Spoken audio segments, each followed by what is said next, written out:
इतक्या वेळा विश्वासघात पदरात पडून सुद्धा मला अक्कल येत नाही, म्हणून हा संताप. तुझ्यावर मी आंधळा विश्वास ठेवतो म्हणून हा संताप आहे.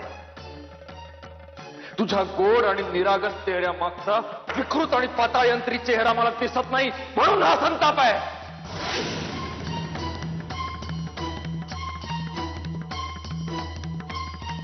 आपल्या बाळाचं नाव जर घेतलंस ना मंजिरी, तर इथल्या इथे जीव घेऊन टाकेन मी तुझा. का का असं केलंस माझ्या बरोबर? एवढं प्रेम केलं तुझ्यावर आणि तू खंजीर खुपसलास माझ्या पाठीत. आपल्या त्यावेळी जे ठरलं होतं ना तेच खरंय, तेच खरंय.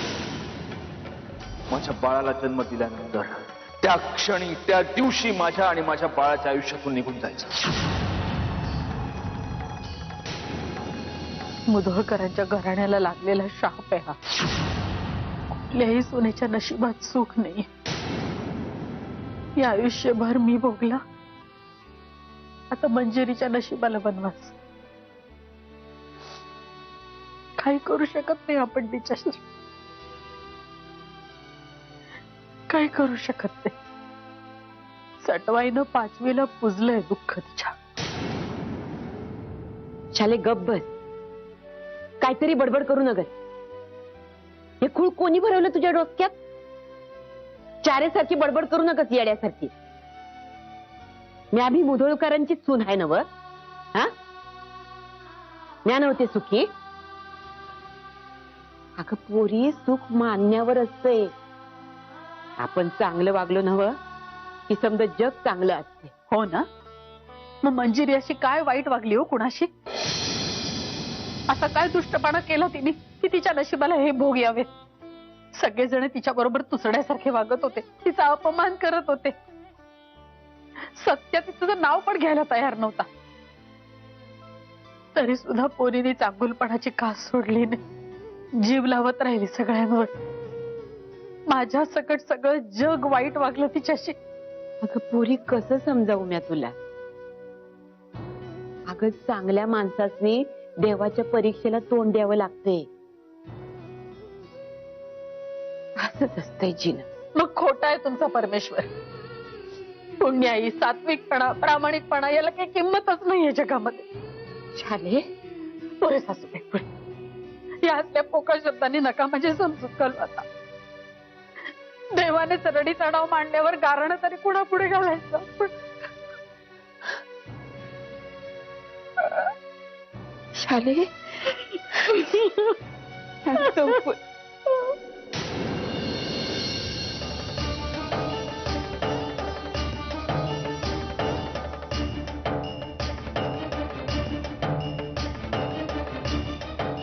हे बाळ नक्की माझंच आहे ना? तुझ्यावर आता माझा 2 पैशांचाही विश्वास नाही आहे मंजिरी.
पण अशी अचानक कुठे जाऊ शकते ती?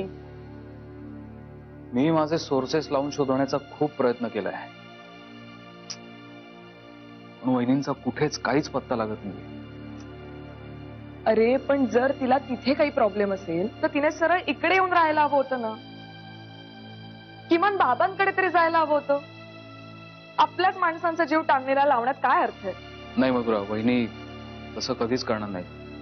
खूप स्वाभिमानी आहेत त्या. एक वेळ स्वतःला त्रास करून घेतील, पण असं कुणावर ओझा नाही होणार.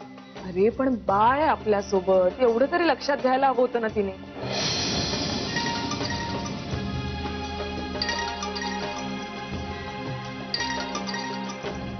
अननोन नंबर आहे. बघ उचल तर.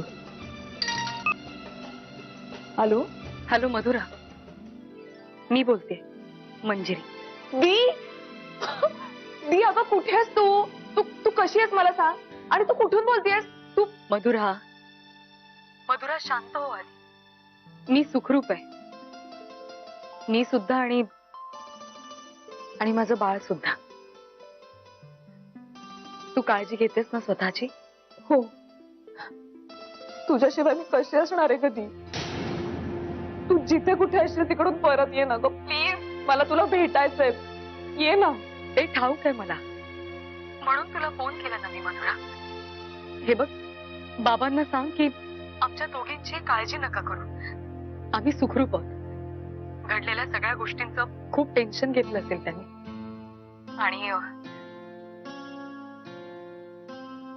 आणि हिच्या बाबांना सुद्धा सांग, तुमची ठेव सुखरूप आहे म्हणा. तुमच्याकडे पोचती करीनच मी ती, पण त्यानंतर आयुष्यात कधी तोंड नाही दाखवणार. मग माझं काहीही झालं तरी. हॅलो हॅलो दी, ऐक माझं. हॅलो दी. काय ना ठेवलं.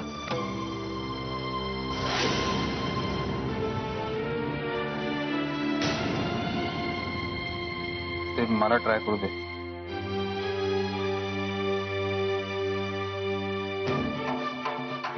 Hello, hello. हा कुठल्या एरियातला नंबर आहे? तू मस्ती कोण पाहिजे? मंजिरी. मंजिरी मुधोळकर. कोण मंजिरी बिंजिरी राहत नाही इथं. जो एका पीसीओचा नंबर आहे. पीसीओ? हा पीसीओ कुठल्या एरियात आहे? हा Khardekar road. Khardekar road. Thanks.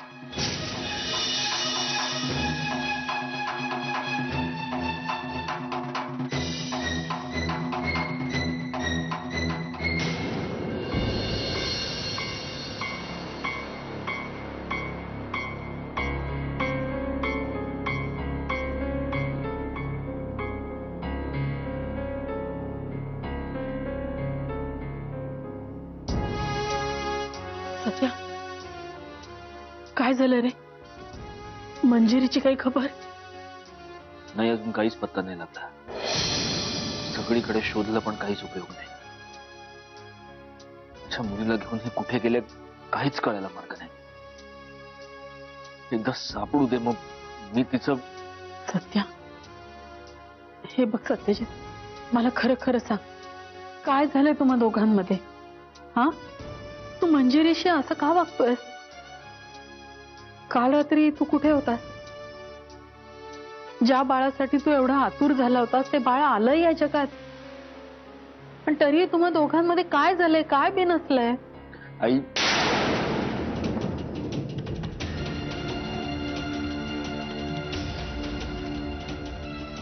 Shalini ताई, मला तुमची 2 मिनिटं हवी आहेत जरा. असं काय बोलता? सांगा ना, काही मंजिरीचा तपास लागला का? नाही लागला नाही. त्या बिचारीवरती अशी काय वेळ या घरामध्ये आली असावी ज्यामुळे तिला हा निर्णय घ्यावा लागला याचा अंदाज येतोय मला. खरं तर इथे येण्याची माझी इच्छाही नव्हती, पण मी तुम्हाला फक्त एवढंच सांगायला आलो की मी इथे येण्यापूर्वी पोलीस स्टेशनमध्ये रीतसर कंप्लेंट नोंदवून आलेलं आहे.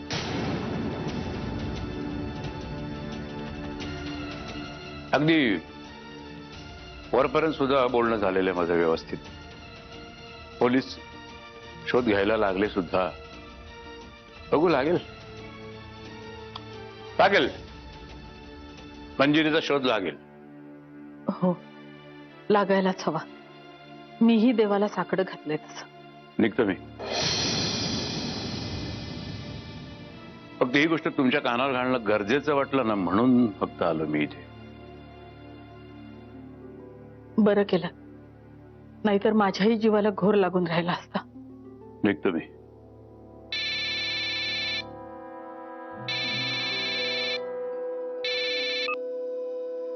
हा व्यंग बोल. सत्यजित, अरे मंजिरी वहिनींचा फोन आला होता. त्यांनी खर्डेकोर रोडवरच्या कुठल्या तरी पीसी वरून फोन केला होता. काय? हो तो नंबर आहे ना तुझ्याकडे? हो, मी तो नंबर सेव्ह करून ठेवलाय. एक काम कर, तो नंबर घेऊन 15 मिनिटात मला एसीपी जोगदंड यांच्या ऑफिसला भेट. आपण त्यांच्याशी बोलू. ओके.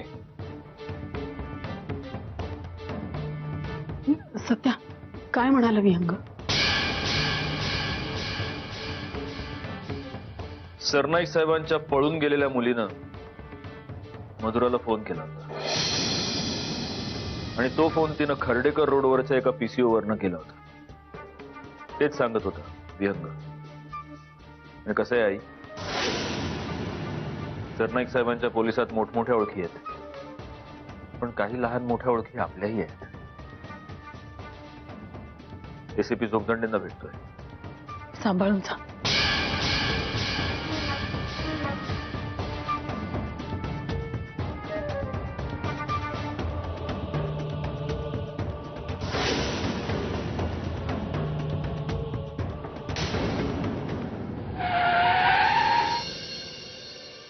सत्या, काय झालं रे? काय म्हणाले पोलीस? मंजिरीचा काही ठाव ठिकाणा लागला? नाही. अरे देवा, काय काय करायचं मग आता? काय करायचं? काय करायचं? काय करू शकणार आहोत आपण? ती नालायक बाई आता आणखीन काय काय दिवे लावते एवढंच बघायचं आपण. माझ्या मुलीला घेऊन ती कोल्हापूरच्या बाहेर गेली नसलं म्हणजे मिळवली. कारण जर तसं असेल नाही तर अगं कुठल्या दिशेला शोधायला जायचं तिला? माझा आयुष्यात कधीही विचार केला नाही, निदान त्या लहान बाळाचा तरी शोधून तर मी तिला काढेन नाही. ती जर पाताळात घुसली असेल ना तर तिथूनही शोधून काढेन. पण तिनं हे जे काही केलं ना, त्यासाठी तिला आयुष्यात कधीही माफी नाही, कधीच नाही. सत्या, काय बोलतोयस? काही भान आहे का तुला? अरे तुझ्या मंजिरी बद्दल बोलतोयस तू, तुझ्या बायको बद्दल? होय, तिच्याबद्दलच बोलतोय मी, कारण हीच लायकी आहे तिची. तू विचारत होतीस ना मगाशी आमच्या दोघांमध्ये नेमकं काय झालंय? तर झालंय हे आई की माझ्या डोळ्यांवरची झापडं आता कायमची उडून गेली आहेत. बास सत्याची, थांबव हे सगळं. मला नाही सहन होते. मलाही सहन होत नाही. खोटारडेपणा मलाही सहन होत नाही. पण तिनं तिची थेर कधीच नाही थांबवली आहे. ती कायम माझ्या डोळ्यात धूळफेक करत आहे. मी तिच्या प्रेमात आंधळा झालो होतो, पण ती तशीच राहिली. तितकीच पाताळयंत्री, तितकीच कारस्थानी आणि तितकीच व्यभिचारी.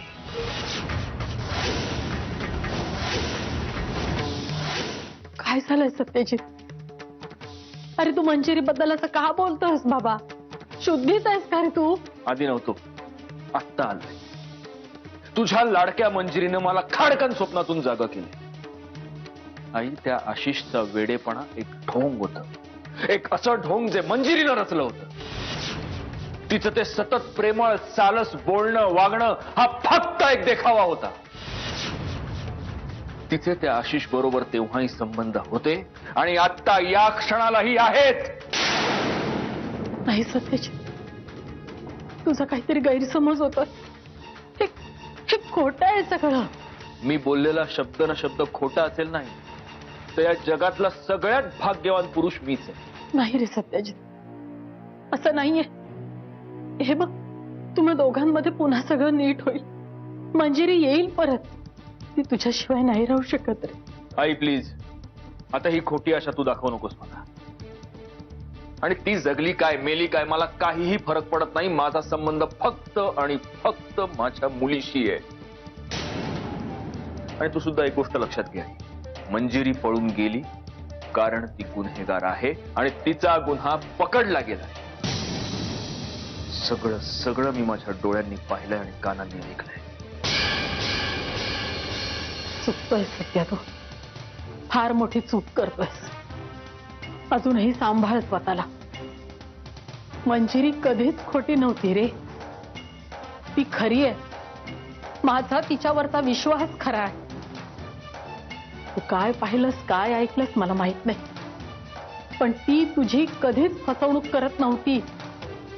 तू मात्र स्वतःची फार मोठी फसवणूक करून घेतोय सध्या. आणि तिच्यावर संशय घेऊन तू पुन्हा पूर्वीसारखं वागणार असशील तर लक्षात ठेव, ही तुझ्या अधःपतनाची सुरुवात आहे.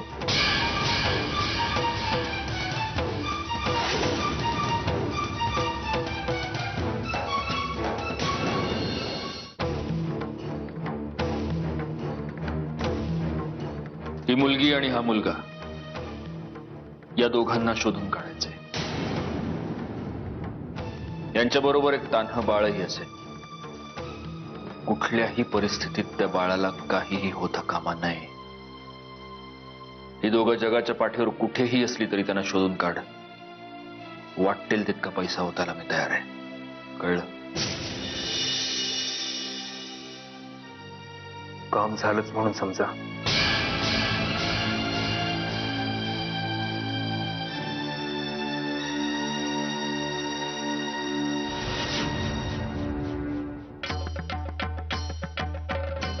त्या गुंडाला पैसे का दिलेस तू?